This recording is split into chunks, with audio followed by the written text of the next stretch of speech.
రాష్ట్రం ఏర్పడ్డ తదుపరి అంటే 2014 నుండి 2023 వరకు నూతనంగా ఏర్పడ్డ తెలంగాణ రాష్ట్రంలో ఏదైతే స్వేచ్ఛ ప్రజాస్వామ్య యుత వాతావరణం నెలకొల్పబడుతుందని చెప్పని ఆశించడము అది 14-23 మధ్య కాలంలో మరింత తీవ్రతరం కావాలి. నిర్బంధం మరింత తీవ్రతరం కావాలి. టీఆర్ఎస్ నియంతృత్వం అరాచకం పెరిగిపోవటము, ప్రజానీకం ఏదైతుందో రాష్ట్రంలో ప్రభుత్వం మార్పు కోరుకో ఆ మార్పు ఫలితం ఏదైతుందో తెలంగాణ రాష్ట్రంలో కాంగ్రెస్ ప్రభుత్వం ఏర్పాటు కాబడటం దాదాపు 2 సంవత్సరాలు గడుస్తుంది.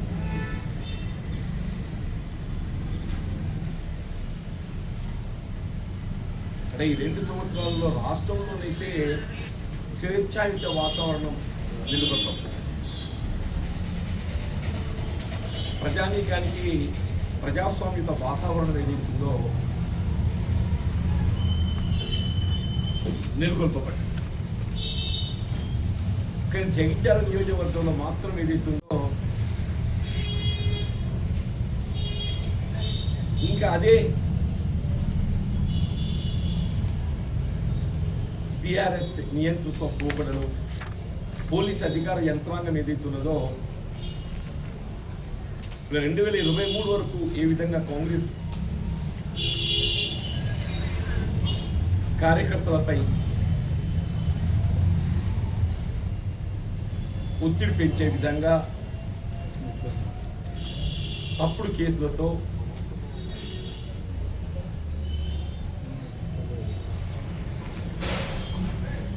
ఒత్తిడి గురి చేయడం జరిగిందో జగిత్యాల నియోజకవర్గంలో మాత్రం ఏదైతుందో రాష్ట్రం మొత్తం స్వేచ్ఛ వచ్చింది. కానీ జగిత్యాలలో మాత్రం ఏదైతుందో ఇంకా అదే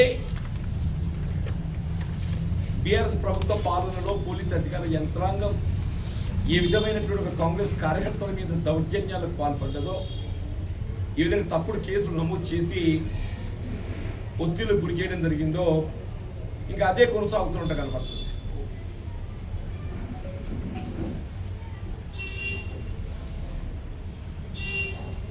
మరి మీకు ఇచ్చిన రిపోర్ట్స్ ఇన్సిడెంట్స్ ఏదైతే ఉన్నదో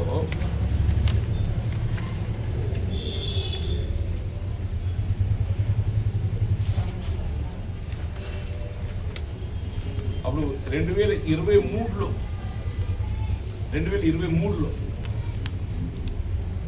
టీఆర్ఎస్ ప్రభుత్వ హయాంలో బాలపల్లి గ్రామ పంచాయతీ పరిధిలో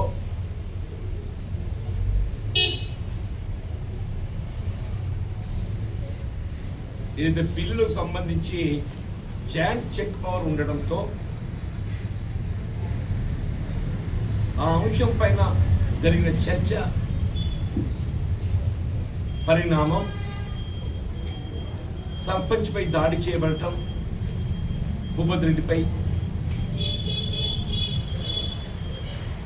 రెడ్డిపై దాడి చేయబడటం వాళ్ళ ఆయన ఏదైతుందో తీవ్రమైనటువంటి గాయాలతో ఆయన కాల్ ఫ్రాక్చరింగ్.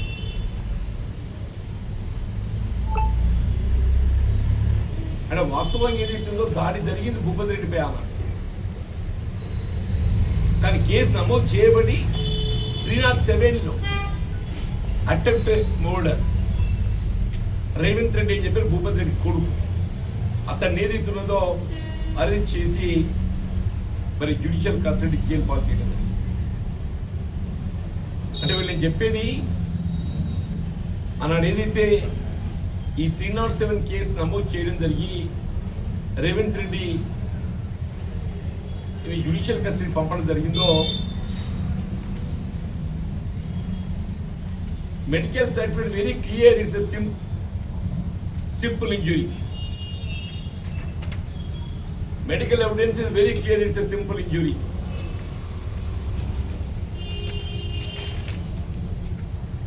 రెడ్డి బండతో కొట్టాడు అని 307 ఎందుకు to put him in judicial custody, జైలుకు పంపాలనేట్టు ఒక కుట్ర పుట్టాను. They have succeeded. Of course it was BRS government.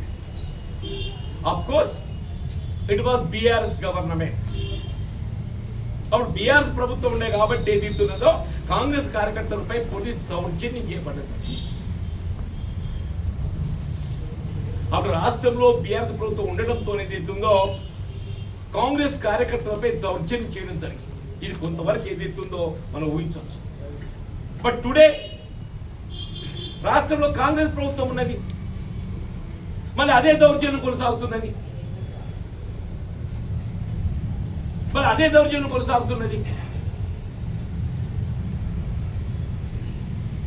What exactly day before evening ఈ సో కాల్డ్ కాంప్లైనెంట్ ఎవరైతే గంగారెడ్డి అని ఉన్నారో ఆయన ఇంటి పక్కన తిరుపతి రెడ్డి అని నిలబడారు. Tirupati Reddy was sitting there in front of his house. ఈ గంగారెడ్డి అక్యూజ్డ్ ఏదైతే ఇన్ డ్రంకన్ కండిషన్. ఇవాళ మీ రేవంత్ రెడ్డి సంగతి చూడటం జరుగుతుంది. ఇక వదిలిపెట్టే ముచ్చట్లేదు అని చెప్పని ఆ తిరుపతి రెడ్డిని ఏదైతుందో హెచ్చరించారు. ఈ విలేజ్ అందరూ తెలిసే విషయం ఇది.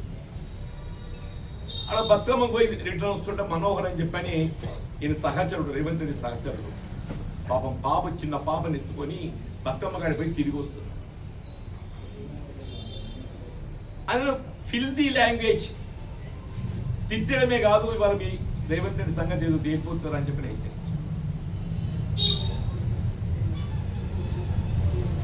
ఈ కాల్డ్ రేవంత్ రెడ్డి ఇక్కడ కొంత పరిస్థితి తీవ్రంగా ఉన్నది, లెట్ us be cautious అని చెప్పి ఇది జరిగే సంఘటన. దానికి ఏదైతుందో రేవంత్ రెడ్డి అరే వాట్ ఈస్ ఇట్, మేము ఏం తప్పు చేయలేదు. Revanth Reddy doesn't take drink. Everybody knows in the village he is non-alcoholic, he doesn't take drink. Tirupati రెడ్డిని హెచ్చరించిండ్రు.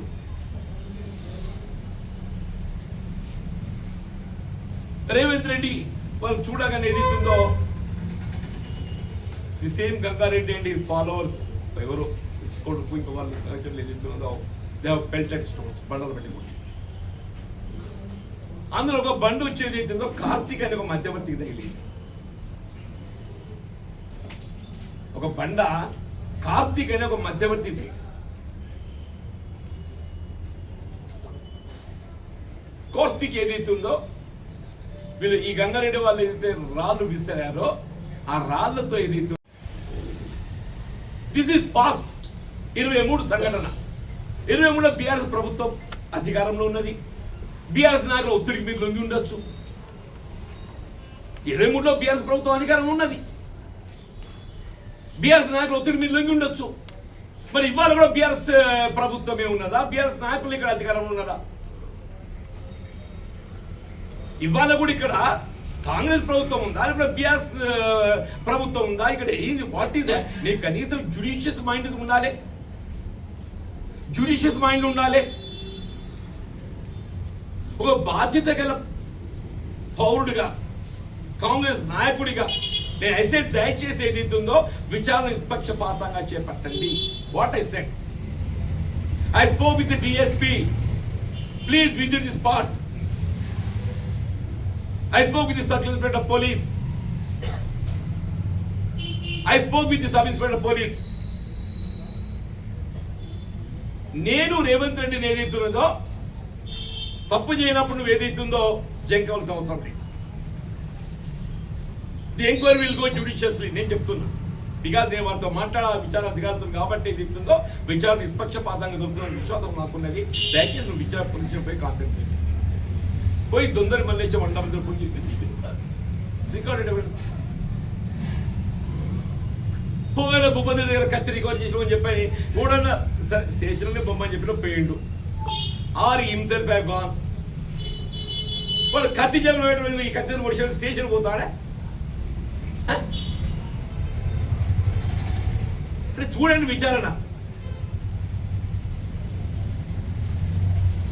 నేరస్తుడు మీరు ఏదైతే భావిస్తున్నారో ఆయన డిఫెన్స్ ఎస్టాబ్లిష్ చేసుకోవడానికి స్టేషన్కి వచ్చి ఉండొచ్చు.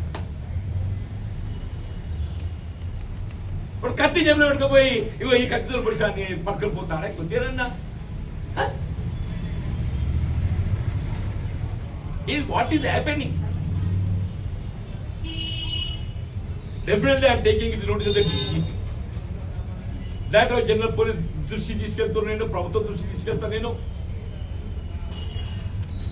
ఈ పోలీస్ అరాచకాలు ఇది ఒకటే సంఘటన పరిమితమవుతున్నాయి.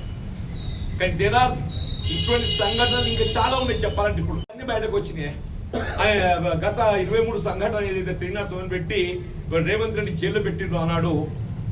పాప వాడు ఇంత కక్షపూరితంగా అంటే యువకుడు ఇంజనీరింగ్ చేసిండో అదేదో కాంగ్రెస్ పార్టీ నాకు అనుచరుడుగా కాంగ్రెస్ పార్టీకి క్రమశిక్షణ గల కార్యకర్త పనిచేద్దాం అనుకుంటే ఆనాడు బీఆర్ఎస్ ప్రభుత్వం పెట్టిండ్రు. చేయని నేరానికి నేను ఎవిడెన్స్ ఇస్తున్నా. నేను ఎవిడెన్స్ ఇస్తున్నా. ఎవరైతే కేసు పెట్టినో ఆయన ఏదైతుందో నేనే నేరం చేసిన. నేను బండబట్టి కొట్టినా, వీళ్ళు ఆరు కూడా బండబట్టి కొట్టినా అని చెప్పని ఇప్పుడు ఇద్దరు బండబట్టి కొట్టుకుంటారు, కట్టలు బట్టి కొట్టుకుంటారు. కానీ అంటే మనం కట్టలు చూస్తుంటే కట్టలు బట్టి కొట్టుకుంటారు ఇద్దరు. వాళ్ళ కేసు ఇప్పిండు కానీ వాడో బండతలు కొట్టిండు, వీడో బండతలు కొట్టిండు అంటే అన్నట్ట. కేసులు ఇద్దరు మీద పెట్టిన ఏంటంటే ఇద్దరు కేసులు ఒకరిని బండతో కొట్టిండు, ఇంకోటి బండతో కొట్టి ఒకటి ఏదైతుందో నిజమైన బండతో కొట్టినా అని చెప్పి నేరం అంగీకరించి 10,000 జుర్మానా కట్టినాడు. ఇవాళ ఏదైతుందో మీకు ఎవరైనా తొందర మల్లేశం అనే వాడు ఏదైతుందో 100 ఫోన్ చేసి మీకు ఇంటిమేషన్ ఇస్తే వాడిని విచారించకుండా వాళ్ళు అక్యూజ్ పెడతావే, నేరస్తులు చేస్తావే, తిరుపతి రెడ్డి నేరస్తులు చేస్తావే. రేవంత్ రెడ్డి ప్రాణ రక్షణ కొరకు ఏదైతే వాడు పోరాటం చేస్తుంటే వాడిని వాళ్ళ నువ్వు నీ రక్షణ కోరి వచ్చిండు స్టేషన్, పోలీస్ స్టేషన్ నీ రక్షణ కోరి వచ్చిండు, నాకు న్యాయం చేయమని చెప్పని సిద్ధపడుతున్నారు. దౌర్జన్యానికి బాధితులైతున్నారు. వాళ్ళ రక్షణ కోరి ఏదైతుందో న్యాయ విచారణ చేయండి, జ్యుడిషియస్గా ఎంక్వైరీ చేయండి అని చెప్పని అడిగితే మరి చెప్పుకొని పోతే ఏదో పట్టుకొని చేయాలి వారు ఎంతారే.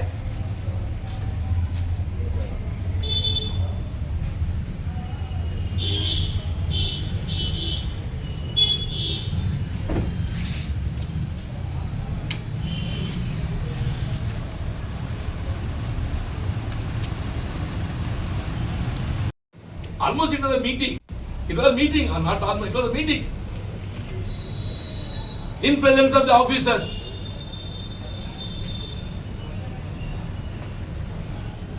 రెండు వాళ్ళ కేసులు పెట్టిరు. వాడు బండతలు కొట్టినాడు, వీడు బండతలు కొట్టినాడు. 307 కూడా 324. కాంగ్రెస్ 307, బీఆర్ఎస్ ఆయన మీద 324. ఆ బీఆర్ఎస్ ఏదైతుందో నేను నేరం చేసే ఒప్పుకొని 10,000 జుర్మానా కట్టింది. ఏం చెప్పుకున్నా మళ్ళీ ఇవాళ same thing is being repeated the same parties, మళ్ళీ అదే సేమ్ పార్టీస్. అంటే ఆనాడు మాకు ఏదైతుందో న్యాయం జరగలేదు. ఇవాళ కాంగ్రెస్ ప్రభుత్వంలో కాంగ్రెస్ న్యాయం జరగదానే? అలా బీఆర్ఎస్ ప్రభుత్వం కాబట్టి ఏదైతుందో న్యాయం పొందలేకపోయాయి. పోలీస్ మీద ఒత్తిడి ఉండొచ్చు అన్నాడు. ఇవాళ మీ మీద ఒత్తిడి పనిచేస్తుందా? మరి ఎవరు ఒత్తిడి పనిచేస్తుంది? ఇవాళ కూడా మీ మీద ఒత్తిడి పనిచేస్తే ఎవరు ఒత్తిడి పనిచేస్తుంది? కాంగ్రెస్ కార్యకర్తలకే రక్షణ కల్పించలేకపోయినాడు, మీరు ఎవరి రక్షణ కల్పిస్తారు? సామాన్య ప్రజానిక సంగతి ఏంది?